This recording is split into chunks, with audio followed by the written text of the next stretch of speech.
Bom dia, boa tarde, boa noite. Hoje é quarta-feira e a gente vai falar um pouquinho sobre a história do tarô. Conhecer a origem de determinadas coisas também é importante. Eu não sei se vocês já ouviram falar de escola francesa e escola inglesa no tarô. Então, hoje a gente vai falar um pouquinho da escola francesa, tá bom? De onde surgiu e o que ela significa.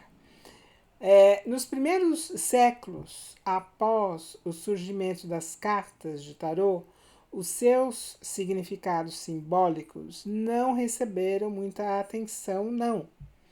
Existem dois tratados escritos na Itália do século XVI que conferem uma interpretação moralista ao tarô, mas o seu impacto parece ter sido muito pequeno e de muito pouca duração, eu diria até muito curta duração. Além desses dois documentos, que são os registros escritos sobre o tarô desse período, a gente vai encontrar outros registros que se referem à produção das cartas e ao seu uso em jogos de azar. É o mais comum, tá? Mas aí a gente tem uma reviravolta muito significativa na história da interpretação das cartas do tarô. E isso aconteceu em 1781, quando um erudito e místico francês chamado Antoine Cor, não sei se é assim o nome dele, que eu não falo francês, de Gebelin, publicou um tratado que era muito volumoso, tinha 8 volumes, na sua maior parte ficcional. Esse tratado chamava-se O Mundo Primevo, analisado e comparado ao mundo moderno. E nesse tratado, entre uma série de coisas, esse tratado ele continha uma discussão detalhada sobre o tarô. E esse volume foi o primeiro registro escrito das cartas de tarô, tanto no que se refere ao uso popular para a leitura da sorte, como também para jogos de diversão. Na visão de Gebelin, porém, as pessoas que usavam o tarô só para jogos e para a leitura da sorte estavam deixando de ver todo o potencial que existia nas cartas. Na verdade, ele dizia, as cartas tinham uma chave secreta para um repositório muito antigo de conhecimento que, se fosse decifrado, poderia conferir ao seu decifrador poderes misteriosos e um entendimento mais profundo sobre o universo.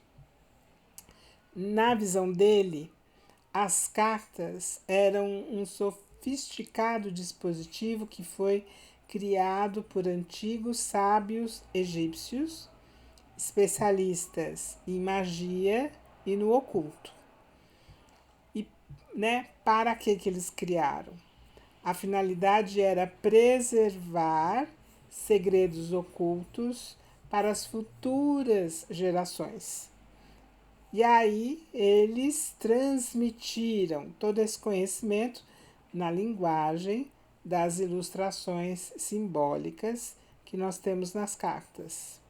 E para ocultar de uma forma muito eficiente esse poderoso conhecimento, eles decidiram colocá-lo à vista de todos, mas disfarçado como um inocente jogo de azar. Então, dessa forma, eles conseguiram propagar por meio das ilustrações, de geração em geração, as informações que estavam lá e que ainda estão de acordo com essa escola. Mas de uma forma que eles não trouxeram visivelmente à tona todo o significado profundo que as cartas contêm. Bom, as especulações de Gebelen sobre o Egito Antigo não são encaradas com seriedade nos dias de hoje, tá? Mas, na época, as suas ideias foram muito influentes. A leitura da sorte com cartas tornou-se moda nos salões parisienses e chegaram às cortes de Napoleão. Então, inúmeros cartomantes usavam as cartas comuns de jogo. Outros, mais sofisticados e até inspirados por essa suposta conexão com os mistérios egípcios, adotaram o tarô. Então, o uso das cartas de tarô para a leitura de sorte continuou ganhando popularidade na primeira metade do século XIX. Mas as ideias de Gebelen sobre o significado mais profundo dos símbolos que as cartas continham foram praticamente ignoradas. A maioria das pessoas estava mesmo só interessada em ler a própria sorte.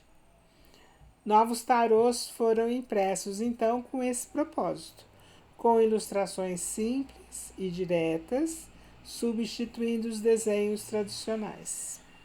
Aos poucos, a questão toda trazida por Gebelen foi considerada passado. E se acreditava, né, que existia ali no jogo da sorte alguma divinação supostamente sobrenatural. Então vem dessa época essa ideia de que para jogar cartas a gente precisa ter dons mediúnicos, né? Mas, continuando na história, em meados do século XX, um grupo de místicos franceses começou a desenvolver as ideias de Gebelen, dedicando-se com seriedade sobre o que ele falava na época, né? Embora eles não tivessem uma ligação direta com o judaísmo, esses místicos estavam interessados numa tradição chamada Cabala. E eles achavam que tanto o tarô quanto a Cabala tinham se originado no Egito Antigo. E aí eram duas representações diferentes, mas paralelas, do mesmo conhecimento secreto.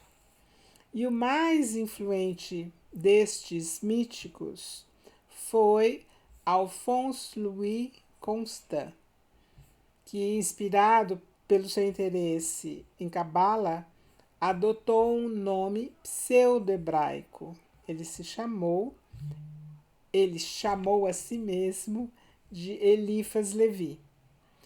Levi acreditava que por trás de métodos de misticismo prático, como a leitura da sorte, a magia e a feitiçaria, havia leis e regras ocultas comparáveis às da ciência moderna. Ele também acreditava que essas leis eram conhecidas pelos sábios egípcios e que a Cabala e o Tarô eram duas representações dessas leis.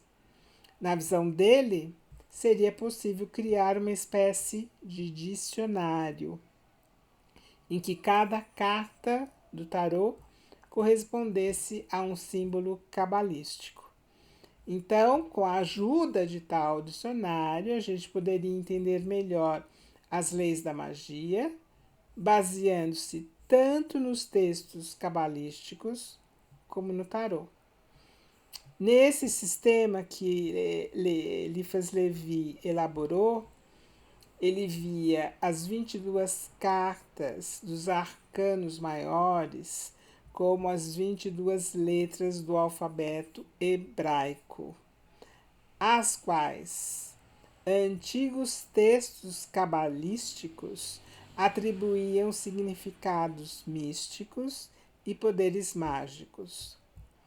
Para ele, os 4 naipes corresponderiam às 4 letras do Tetragramaton, o nome de Deus em hebraico, cujo poder mágico é tamanho que nunca deve ser pronunciado.